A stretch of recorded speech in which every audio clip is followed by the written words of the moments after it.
Mesdames, Messieurs, bonjour. Bienvenue à votre capsule d'information économique. Voici le taux du jour.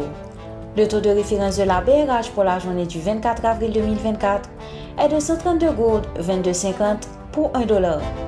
Le taux moyen d'acquisition TMA pour la même journée est de 132 gourdes 61,68 pour 1 dollar. À la clôture du marché le mardi 23 avril 2024, le baril de pétrole était à 83,40 $, soit une augmentation de 1,53%. La revue de développement de connaissances et compétences financières de la BRH a souligné l'importance d'une éducation financière étendue avec le lancement du Plan national d'éducation financière PNEF en 2020. Ce plan vise à améliorer la compréhension financière parmi les citoyens pour lesquels les données révèlent un besoin urgent. Seulement 35% des adultes estiment contrôler leurs dépenses, tandis que 96% ne consultent pas de conseiller financier pour des décisions financières.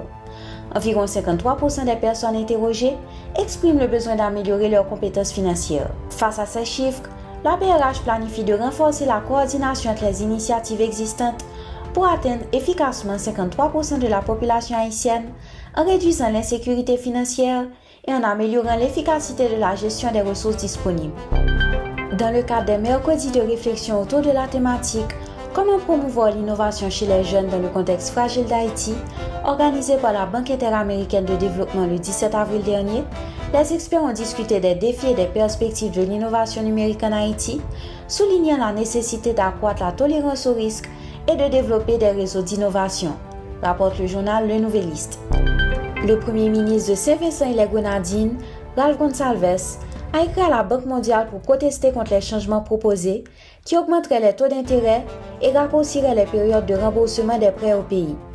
Ralph Gonsalves a exprimé son intention de s'opposer à ces modifications, soulignant leur impact sur les petites économies insulaires qui bénéficient actuellement de conditions de prêt idéales favorables, incluant une période de grâce de 10 ans et une période de remboursement allant jusqu'à 40 ans, avec une augmentation progressive du taux d'intérêt de 2 à 4%.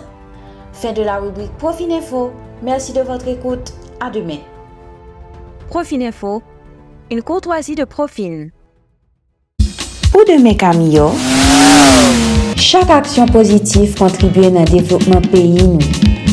Payer impôt, c'est une façon pour nous participer dans le développement Haïti. Un petit message et station Go!